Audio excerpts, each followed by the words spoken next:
بسم اللہ الرحمن الرحیم۔ شروع اللہ کے نام سے جو بڑا مہربان نہایت رحم والا ہے۔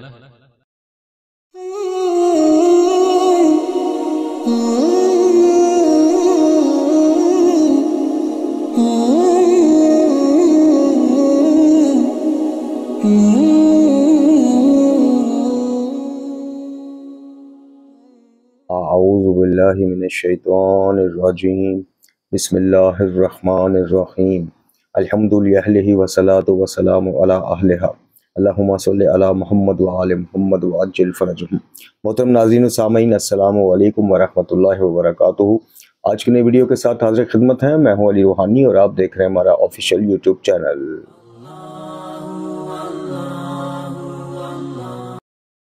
محترم ناظرین و سامعین، آج کی ویڈیو کا جو ہمارا موضوع گفتگو ہے، عنوان گفتگو ہے، وہ جناب مرشد و آقا سید و سردار امام علی رضا علیہ السلام سرکار کا خطبہ توحید ہے، جو انہوں نے مامون رشید کے دربار میں بیان کیا، اور اس کی مامون رشید سمیت بنی ہاشم کے کچھ افراد نے ان سے تقاضا کیا کہ آپ توحید باری تعالیٰ پر کچھ بیان فرمائیں۔ تو پھر میرے امام نے، میرے مرشد و آقا نے توحید کے بابت ایسا بیان دیا، توحید کے مفاہیم اور مطالب کو ایسا کھول کے رکھ دیا کہ عقلوں کو حیران کر دینے والا یہ خطبہ ہے۔ بدقسمتی ہے ہمارے ہاں کہ اس طرح کی چیزیں عوام کے سامنے، سوشل میڈیا ہو یا مجالس کا انعقاد ہو، محافل کا ہو، ممبر سے یا سوشل میڈیا سے، ایسی بہت کم چیزیں ہمیں دیکھنے کو ملتی ہیں۔ ہمارے نوجوانوں کو پتہ ہی نہیں ہے۔ صحیفہ سجادیہ کاملہ کے جب ہم نے سیریز شروع کی، نہج البلاغہ کی سیریز شروع کی، تو الحمدللہ کثیر تعداد میں ایسے نوجوان سامنے آئے کہ جنہوں نے کہا جی ہمارے گھروں میں پڑھی ضرور ہوئی ہیں نہج البلاغہ، صحیفہ کاملہ، لیکن وہ پڑھی ہوئی ہیں، پڑھی ہی نہیں ہوئی، پڑھا ہی نہیں کبھی، نہ ہمارے بڑوں کو ہم نے دیکھا بس الماریوں میں سجائی۔ وہ تو بڑی مشہور اور معتبر کتب ہیں، یعنی مشہور کتب ہیں۔ تو یہ اس طرح کی جو دیگر کتب ہیں جہاں پہ جیسے وسائل الشیعہ ہے اور دیگر چیزیں ہیں، دیگر کتب ہیں، کتب اربع ہے، عیون اخبار الرضا ہے، تو ان کی تو نام بھی کئیوں نے نہیں سنے ہوتے۔ تو امام علی رضا علیہ السلام کے اس خطبے کو سنیے، سماعت فرمائیے، اور ہو سکے تو خود بھی پڑھیے اور بار بار پڑھیے، اس کے مطالب اور مفاہیم پر غور کیجیے، اور دیکھیے کہ ہمارے ائمہ طہار علیہ السلام وہ شخصیات ہیں کہ کسی کے بس کی بات ہی نہیں ہے کہ ائمہ طہار علیہ السلام ائمہ اہل بیت کے لیول پر آ کے ان کی برابری کر سکے یا ان کے علم کی برابری کر سکے، یا جس طرح سے توحید وہ بیان کرتے ہیں، شان باری تعالیٰ وہ بیان کرتے ہیں، صفات باری تعالیٰ کا بیان جس طرح سے ائمہ طہار ائمہ اہل بیت نے دیا ہے بعد از نبی خدا صلی اللہ علیہ وآلہ وسلم، کسی کی اتنی مجال ہی نہیں ہے کہ ان الفاظ کو، ان مفاہیم کو ہمارے سامنے پیش کر سکے یا کسی نے کیا ہو۔ دوسرا جو حصہ ہوگا وہ مختصراً ہوگا، خطبے کے بعد ہم بڑے بددلی اور بڑی افسوس کے ریگرڈ کے ساتھ ایک چھوٹا سا کلپ آپ کو یاری مداری کا دکھائیں گے، اور کلپ دکھانے کا مقصد خدا نخواستہ کو فتنہ نہیں، کوئی جذبات بھڑکانا نہیں، صرف اور صرف متوجہ کرنا ہے۔ چونکہ اگر یہ تو کوئی چھپی ہوئی چیز ہم سامنے لے کر آئیں تو پھر تو چلیں بنتا ہے کہ جناب جب چھپی ہوئی تھی تو آپ نہ سامنے لاتے، لیکن یہ سوشل میڈیا پر کلپ وائرل ہے، اس کے اپنے چینل پر یہ جس ویڈیو کا کلپ ہے، اس نے خود اس ویڈیو سے، وہ اس اپنے سیشن لائیو 7-8 گھنٹے کے سیشن سے یہ کلپ کاٹ کے الگ سے اس یاری مداری نے خود اپلوڈ کیا ہوا ہے، اور اس کا تھم نیل بھی جو ہے وہ بڑا غیر مناسب اور اسپیشل تھم نیل بنا کے جناب سید آیت اللہ خامنہ حافظ اللہ تعالیٰ کے حوالے سے اس بندے نے لگایا ہوا ہے۔ تو جب اس نے خود لگایا ہے اور خود اس کے یوٹیوب چینل سے دھڑا دھڑ یہ شیئر ہو رہا ہے، تو پھر ہم نے سوچا کہ ہم یہ مختصر، یعنی جتنا حوصلہ تھا بس اتنا ہم نے کاٹ کے، کیونکہ بڑے کبھی الفاظ اور مغلظات بکی ہیں اس نے، تو وہ آپ کی خدمت میں پیش کریں، صرف اس لیے کہ آپ کو سنوا کر صرف آپ سے ایک سوال کیا جائے۔ حواریوں سے، اس کے نوکروں سے میں مخاطب نہیں، چونکہ ان کی عقل پر یاری نامی وائرس جو ہے نا ان کے دماغ پر اثر کر چکا ہے۔ جو اس وائرس سے بھی متاثر نہیں ہوئے لیکن ہونے کی طرف بڑھ رہے ہیں، میں ان سے مخاطب ہوں کہ دیکھیے آپ کا اختلاف سید علی خامنہ معصوم ہستی نہیں ہے۔ میری خود، یعنی مجھے ہنسی آتی ہے اس بات پر جب کومنٹس باکس میں آ کے تو یاری کے جو حواری یا نوکر ہیں وہ مجھے ولایت فقیہ کا قائل بتا رہے ہوتے ہیں کہ جی ولایت معصوم کی جگہ علی روحانی ولایت فقیہ کا قائل ہے، ان کا دفاع کرتا ہے، یہ کرتا ہے۔ اور مجھے ہنسی اس لیے آتی ہے کہ میرے اسی چینل پر تقریباً الحمدللہ 450 ویڈیوز ہونے والی ہیں، اسی چینل پہ 100 سے زیادہ ویڈیو آپ کو ایسے مل جائیں گی کہ جس میں میں نے خود عقائد کی بابت مجتہدین سے بڑے ادب کے ساتھ اختلاف کیا ہے. اختلاف کیا کیا ہے، بس ایک سوال سا اٹھایا ہے کہ جناب عقائد کی بابت آپ سے ہم جب چیز پوچھتے ہیں تو ہمیں دلیل ساتھ دیں. اگر آپ کہتے ہیں کہ نماز استغاثہ جو ہے جس میں سجدے میں جناب سیدہ پاک سلام اللہ علیہ کو پکارنا ہے 100 مرتبہ حالت سجدہ میں، جب آپ کہتے ہیں کہ اس کو پڑھنے میں کوئی حرج نہیں، تو ٹھیک ہے، آپ کا علم زیادہ ہے، آپ زیادہ جانتے ہیں. بس جو آپ جانتے ہیں نا، میں وہ جاننا چاہتا ہوں. یعنی جہاں سے آپ نے یہ دلیل لی ہے نا کہ حالت سجدہ میں غیر اللہ کو پکارنا جائز ہے، تو بس وہ دلیل ہمیں دے دیں. ہم تو سوال کرتے ہیں، ہم کو توہین نہیں کرتے. لیکن جہاں بات آ جائے گی علمی اختلاف سے بڑھ کر تکفیر کرنے کی، توہین کرنے کی، تہمت بازی کی، اب یہ دیکھیں یہ کس قسم کا شیخ الحدیث ہے اور کن لوگوں کا شیخ الحدیث ہے. یعنی اس کے جو نوکر ہیں، جو حواری ہیں، کہ کیا کسی اہل علم یا دینی طالب علم کو یہ زبان زیب دیتی ہے جو اس ملعون نے بولی ہے یا بولتا ہے؟ یعنی کہ اس نے جناب ابراہیم رئیسی شہید جو ہیں ان کے بارے میں جو اس نے الفاظ بولے وہ تو بولے. کل پرسوں اس کا میں کلپ دیکھ رہا تھا جس میں اس نے برملا گندی اور فوش گالیاں بکی ہیں ان کو، ایک شہید کو، ایک سید بزرگوار کو. تو میرا سوال ہے آپ لوگوں سے کہ کیا آپ خود بتائیے کہ شیخ الحدیث، معصومین کا معجزہ، محدث کبیر، تو فلانا تو ٹینگنا، کیا اس طرح کی زبان اور اس طرح کے افکار کسی شیخ الحدیث، محدث کبیر کے ہو سکتے ہیں؟ کیا کسی اہل علم کو یہ زیب دیتا ہے کہ بغیر کسی ثبوت کے کسی بزرگوار، اور وہ بھی سید بزرگوار، یعنی ویسے تو یہ بڑی آپ کو اہل بیت کی وہ بتا تو یہ بتا، تو کیا اس کو نہیں پتا کہ اہل بیت نے اپنی اولاد کے بارے میں، سادات کے بارے میں کیا کہا ہوا کہ نیک کا احترام اللہ کے لیے کرو، نیک سید کا، اور خدا نخواستہ کو گناہ گار سید ہے تو اس کی ہماری نسبت کی وجہ سے احترام کرو. یہ کیسا احترام ہے؟ کیا اس بندے نے یہ جو بکواس کی ہے اس کلپ میں جو ابھی آپ کو سنواتا ہوں میں، مجھے بتائیے کہ کیا یہ عینی شاہد ہے ان معاملات کا؟ اور اگر نہیں ہے تو پھر یہ تہمت ہے. اور تہمت تو مجھ جیسے، وہ تو سید ہیں، آیت اللہ ہیں، عالم ہیں، اختلاف اپنی جگہ ہو سکتا ہے، تو تہمت تو مجھ جیسے گناہ گار، نہایت گناہ گار، مجھ جیسا جو سیاہ کرتوتوں والا بندہ ہے، تہمت تو میرے پہ بھی اگر کوئی لگائے گا تو روز قیامت پولیس رات سے میری تہمت کا جواب دیے بغیر وہ نہیں گزر پائے گا. جب تک میں معاف نہیں کروں گا مجھ پہ تہمت لگانے والا نہیں کراس کر پائے گا معاملات کو. وہ تو سید ہیں، عالم دین ہیں، بزرگوار ہیں. تو اس نے جو بکواس کی ہے، جو گھٹیا اس شخص نے، گھٹیا شخص ہے، مشکوک شجرہ نسب کا حامل ہے، آج تک ہماری اسی بات کا جواب نہیں دے سکا کہ اپنے آباء و اجداد کا تعارف کرا، خاص کر اپنے باپ کا تعارف کروا، اور بتا کہ ایران میں جو تیرے ننیال والے ہیں ان کی ریپو کیا ہے، تیرے والد کی ریپو کیا ہے، تیرے والد کو افغانستان کے ایک علاقے سے کیوں علاقہ بدر کیا گیا، تجھے ایران میں کئی مدرسوں سے کیوں نکالا گیا. لیکن ہواری نوکر اس کی نوکری میں مست، جناب تبرعی گروپ، وہ مست ہے، اس کو کوئی نہیں، وہ ان کو معصومین کا معجزہ مل گیا ہے. تو بہرحال وہ کلپ ہم صرف اس لیے پیش کر رہے ہیں کہ آپ لوگوں کی آنکھیں کھلیں کہ اگر یہ محدث کبیر ہے، یہ شیخ الحدیث ہے، یہ فلاں ہے، یہ کچھ ہے، تو کیا محمد و آل محمد علیہ السلام کے گھرانے سے آپ لوگ دنیا کو یہ بتانا چاہتے ہو کہ محمد اور آل محمد علیہ السلام اپنے پیروکاروں کی یہ تربیت کرتے ہیں؟ یہ بکواسیات معاذ اللہ سکھاتے ہیں، یہ مغلظات بکنا معاذ اللہ سکھاتے ہیں. وہ بھی ایک سید، ایک بزرگوار عالم، اور اس عالم کے جو کلمہ گو بھی ہے اور جو مکتب تشیع کا ایک بڑا نام بھی ہے، یعنی مکتب تشیع سے ان کا تعلق ہے.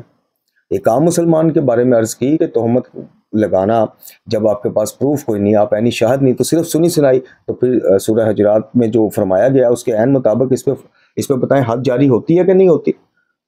تہمت کی بابت. تو بہرکیف ہم اپنی گفتگو کو اب یہاں پہ سمیٹتے ہوئے آپ کی خدمت میں خطبہ پیش کرتے ہیں. کتاب عیون اخبار الرضا، اس کی جلد پہلی ہے. شیخ صدوق علیہ رحمہ کا عظیم کارناموں میں سے ایک عظیم کارنامہ یہ بھی ہے. اس میں جو میرے پاس پرانی چھاپ ہے جی، سب کافی پرانی میرے پاس یہ ہے، 260 نمبر صفحے پہ توحید کے متعلق امام علی رضا علیہ السلام کا خطبہ. امام پاک سرکار کی کل شہادت بھی گزری ہے، لیکن کل ہماری کچھ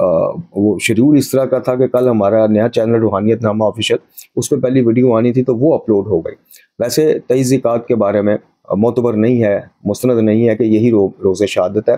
زیادہ جو علماء نے اکابرین نے لکھا اور اعتماد کیا وہ سفر میں 14 سفر یا 17 سفر کی تاریخوں میں اعتماد کیا ہے. بہرحال امام سے منسوب ہے تو ظاہر ہے احترام کا وہ ایک ہے، لیکن وہ کل ہم نہیں کر سکے تو آج ہم امام پاک کی شہادت کی جو موقع مناسبت سے یہ خطبہ امام کا آپ کی خدمت میں پیش کر رہے ہیں. اس میں بحسب اسناد، یعنی جو سلسلہ اسناد ہے اس کو حذف کر دیا یہاں سے مترجم نے، شاید اختلانی ہونے کی وجہ سے. بہرحال لکھتے ہیں کہ جب محمد بن یحییٰ بن عمر بن ابی طالب بیان کرتے ہیں کہ جب مامون نے امام علی رضا علیہ السلام کو اپنا ولی عہد بنانا چاہا تو اس نے بنی ہاشم کو جمع کیا اور ان سے کہا کہ میں علی رضا علیہ السلام کو اپنا ولی عہد بنانا چاہتا ہوں۔ یہ سن کر بنی ہاشم نے ان پر حسد کیا، اس پر امام پر، اور مامون سے کہنے لگے کہ آپ ایک نعوذ باللہ جاہل شخص کو اپنا ولی عہد بنانا چاہتے ہیں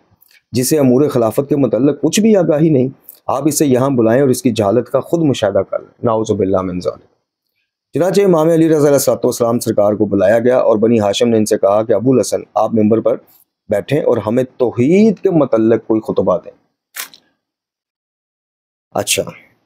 یہ سن کر امام پاک سرکار مرشد و آقا سید و سردار ممبر پر تشریف لائے اور کچھ دیر خاموش ہو کر بیٹھے رہے۔ پھر آپ نے ممبر پر اپنے کپڑوں کو جھاڑا اور ممبر پر کھڑے ہوئے اور اللہ رب العزت کی حمد کی اور نبی اکرم صلی اللہ علیہ وآلہ وسلم خاتم الانبیاء اور ان کے اہل بیت پاک پر درود و سلام بھیجا۔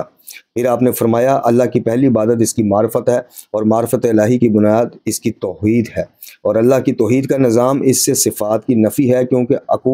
عقول کی گواہی یعنی عقلوں کی گواہی یہ ہے کہ ہر صفت اور موصوف مخلوق ہے، اور ہر موصوف اس بات کا شاہد ہے کہ اس کا کوئی نہ کوئی پیدا کرنے والا ہے، اور وہ خالق نہ صفت ہے اور نہ ہی موصوف ہے، اور صفت اور موصوف دونوں ایک دوسرے کے ساتھی ہونے کی شہادت دیتے ہیں، اور ساتھی ہونا اس بات کا شاہد اور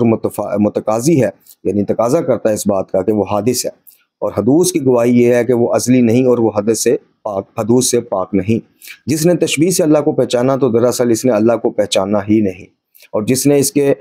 کنا معلوم کرنی چاہیے تو اس نے اسے واحد ہی تسلیم نہ کیا، اور جس نے اس کی تمثیل دی تو اس سے اس کی حقیقت کا ادراک ہی نہ ہو سکا، اور جس نے اس کی غائیت بیان کی اس نے اللہ کی تصدیق ہی نہیں کی، اور جس نے اس کی طرف اشارہ کیا اس نے ذات احادیث کا قصد ہی نہیں کیا، اور ذات احادیث اس کا مقصود ہی نہیں جس نے اس کی تشبیہ دی، اور جس نے اللہ کے اجزاء بنائے تو وہ اس کے آگے جھکا ہی نہیں، اور جس نے اس کا وہم کیا اس نے اللہ کا ارادہ ہی نہیں کیا۔ ہر بلائی اسی کی وجہ سے بنی ہے اور ہر قائم کی علت وہی ہے۔ اللہ کی صنعت سے اس کا استدلال کیا جاتا ہے اور عقلوں سے اس کی معرفت کا اعتقاد رکھا جاتا ہے اور فطرت سے اس کی حجت کا اثبات کیا جاتا ہے۔ اللہ نے مخلوق کو پیدا کیا اور اپنے اور ان کے درمیان حجاب رکھا، پھر ان کا تضاد اور تباین اور اختلاف مکان اور ان کی ابتدا مخلوق کے لیے اس بات کی دلیل ہے کہ اس کی کوئی ابتدا ہی نہیں ہے، کیونکہ ابتدا والی چیز دوسری چیز کی ابتدا سے عاجز ہوتی ہے، اور مخلوق کو عزا و جوارہ دینا اس بات کی دلیل ہے کہ اس میں عزا اور جوار نہیں ہے، اور عزا اور جوار اس بات کی شہادت دیتے ہیں کہ انہیں مادہ کی ضرورت ہے، اور اس کے اسماء تعبیر کے لیے ہیں اور اس کے افعال تفہیم کے لیے ہیں، اس کی ذات حقیقت ہے اور اس کی کنا اس کے اور مخلوق کے مابین تفریق ہے، فرق کا باعث ہے، اور اس کی طرف سے مخلوقات کا اختلاف اس کے ماں سوا کی حد بندی ہے۔ جس نے اللہ کی وصف کرنی چاہی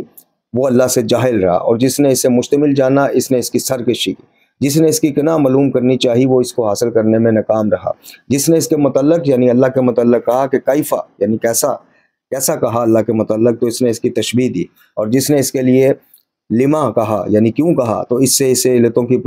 نے اس کو علتوں کا پابند کیا، اور جس نے اللہ کے لیے متا یعنی کب کہا تو اس نے اسے وقت کا پابند سمجھا، اور جس نے اس کے لیے فیہا کس میں ہے کہا تو اس نے کسی چیز کے ضمن میں فرض کر لیا، جس نے اس کے لیے الی ما یعنی کب تک کہا تو وہ اس کے انجام کو معلوم کرنے کا خواہش مند ہو۔ یہ آپ سنتے جائیں ذرا، ایسا بیان توحید کہاں کسی اور مکتب کے رہبران نے دیا ہے۔ جس نے اس کے لیے حتی ما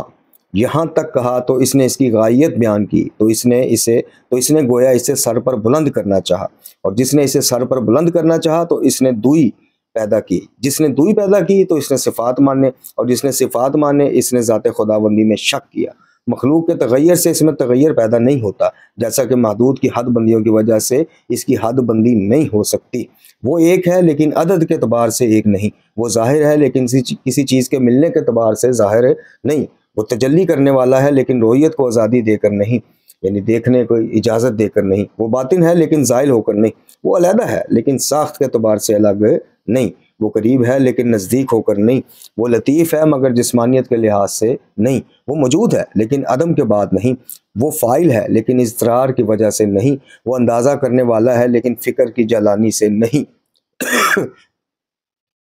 وہ مدبر ہے لیکن حرکت سے نہیں، وہ ارادہ کرنے والا ہے لیکن اشتیاق نفس کی وجہ سے نہیں، وہ مدرک ہے لیکن حاسہ سے نہیں، وہ سننے والا ہے مگر آلہ سے نہیں،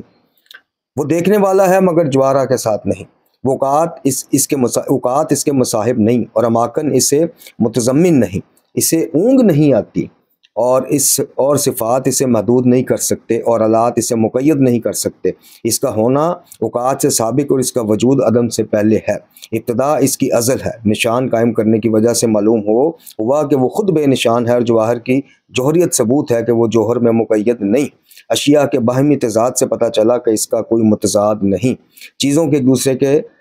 کے ایک دوسرے کا ساتھی بننے سے معلوم ہوا کہ اس کا کوئی ساتھی نہیں۔ اس نے نور کو ظلمت کا متضاد اور وضاحت کو اشکال اور خشکی کو تری اور سردی کو گرمی کا متضاد بنایا۔ مختلف المزاج اشیاء کی تالیف اپنے مؤلف اور قریبی اشیاء کی ایک دوسرے سے دوری اپنے جدا کرنے والے کا پتہ دیتی ہے۔ اسی کے متعلق اس نے فرمایا کہ وَمِن كُلِّ شَيْءٍ خَلَقْنَا زَوْجَيْنِ لَعَلَّكُمْ تَذَكَّرُونَ، اور ہم نے ہر چیز سے دو جوڑے بنائے تاکہ تم نصیحت حاصل کرو۔ اس نے قبل اور بعد میں فرق پیدا کیا تاکہ یہ معلوم ہو سکے کہ اس کے لیے نہ تو قبل ہے اور نہ بعد ہے۔ اشیاء کی طبیعت اور مزاج اس بات کا شاہد ہے کہ طبیعت اور مزاج کا خالق اس سے منزہ ہے۔ اشیاء کا تفاوت اس بات کا شاہد ہے کہ تفاوت کے خالق میں کوئی تفاوت نہیں پایا جاتا۔ اشیاء کا وقت کا پابند ہونا اس بات کا شاہد ہے کہ وہ وقت کا پابند نہیں۔ بعض چیزوں کو بعض چیزوں سے معجوب رکھ کر اس نے اپنے متعلق اس بات کا یہ ثبوت فراہم کیا ہے کہ اس کے درمیان اور اس کے مخلوقات کے درمیان کوئی حجاب بھی حائل نہیں۔ جب کوئی مربوب نہ تھا وہ اس وقت بھی رب تھا، اور جب کوئی عابد نہ تھا وہ اس وقت بھی معبود تھا، جب کوئی معلوم نہ تھا وہ اس وقت بھی عالم تھا، وہ اس وقت بھی خالق تھا جب مخلوق نہ تھی، اور اس کے لیے سماع کی طویل موجود تھی جبکہ کوئی مسموع نہ تھا، یعنی سننے والا نہیں تھا، یہ تب بھی سماع۔ ایسا ہرگز نہیں کہ تخلیق کی وجہ سے وہ خالق بنا ہو اور مخلوق کو بنانے کی وجہ سے وہ باری کہلایا ہو۔ اس کی کیفیت بیان ہو تو کیسے؟ جسے لفظ مز غائب نہ کر سکتا ہو، اور لفظ قد جسے قریب نہ کر سکتا ہو، اور لفظ لعل جس کے لیے حجاب نہ بنے نہ ہو، اور لفظ متا جسے وقت میں مقید نہ کر سکتا ہو، اور لفظ حین کا جس پر اطلاق نہ ہو، اور لفظ معا جسے قریب نہ کر سکتا ہو۔ اشیاء اپنی ذات کی ہی حد بندی کر سکتی ہیں، اور اعلیٰ اپنے ہم جیسے آلات کی طرف اشارہ کر سکتا ہے۔ اشیاء میں ان کے افعال مضمر ہوتے ہیں، اور قدامت نے ان اشیاء کو روک رکھا ہے، اور ازلی قد نے ان کا احاطہ کیا ہوا ہے۔ اگر الفاظ جدا ہو کر اپنے جدا کرنے والے اور مختلف ہو کر اپنے اختلاف پیدا کرنے والے پر دلالت نہ کرتے تو ان کے بنانے والا عقلوں کے لیے جلوہ ہی نہ کرتا، اور اس تجلی کی وجہ سے مخلوق سے پوشیدہ ہے، اور اوہام بھی اس جلوہ کو ہی اپنا حکم بناتے ہیں، جبکہ اوہام سے اس کے غیر کا اثبات ہوتا ہے اور اسی سے دلیل لائی جاتی ہے، اور اس سے اقرار کی پہچان ہوتی ہے، اور عقول کے ذریعے سے اللہ کی تصدیق کا اقرار کیا جاتا ہے، اور اقرار سے ہی اس پر ایمان لانے کی تکمیل ہوتی ہے، اور دینداری معرفت کے بعد ہی ممکن ہے، اور اخلاص کے بغیر معرفت ممکن نہیں، اور عقیدہ تشبیہ کی موجودگی میں اخلاص کے کوئی معنی نہیں ہے، اور تشبیہ کے اثبات صفات کی موجودگی میں نفی بے سود ہے۔ جو کچھ مخلوق میں پایا جاتا ہے وہ اس کے خالق میں نہیں پایا جاتا، اور جو صفات مخلوق کے لیے ممکن ہے وہ صانع کے لیے ناممکن ہے۔ اس پر حرکت و سکون وارد نہیں ہوتے، اور حرکت اور سکون اس پر وارد نہیں ہوتے، وہ اس پر طاری ہوں تو کیسے جنہیں اس نے خود جاری کیا ہے، یا اس میں لوٹیں تو کیسے جس کی ابتدا خود اس کی طرف سے ہوئی ہے۔ اس صورت میں اس کی ذات میں تفاوت آ جائے گا، اور اس کی حقیقت اجزاء میں بدل جائے گی، اور پھر اس میں ازل کا مفہوم باقی نہ رہے گا، اور خالق اور مخلوق یکساں قرار پائیں گے۔ اگر اس کے لیے پیچھے کے الفاظ درست مان لیے جائیں تو پھر اس کے لیے آگے کے الفاظ بھی درست ماننا پڑیں گے۔ اگر اس کے لیے لفظ کامل تسلیم کیا جائے تو پھر اس پر لفظ ناقص کا بھی اطلاق کرنا پڑے گا، اور جو حدود سے دور نہ ہو اس میں ازل کا مفہوم کیسے آئے گا، اور جو اشیاء کی مشابہت رکھے وہ اشیاء کو پیدا کیسا کرے گا، اور یوں اس میں مصنوع کی علامت پیدا ہو جائے گی، اور پھر وہ مدلول کی بجائے دلیل قرار پائے گا۔ الفاظ میں اتنی وسعت ہی نہیں کہ اس کی حقیقت کو بیان کیا جا سکے، اور نہ ہی اس کے متعلق سوال کا جواب دینے کے لیے مناسب الفاظ موجود ہیں، اور اس مفہوم میں اللہ کے لیے کوئی تعظیم کا پہلو نہیں رہتا، اور اسے مخلوق سے علیحدہ جبھی سمجھا جا سکتا ہے کہ یہ عقیدہ رکھا جائے کہ دو فرد ازلی نہیں ہو سکتے، اور ابتدا کرنے والے کو ابتدا کا محتاج نہ سمجھا جائے۔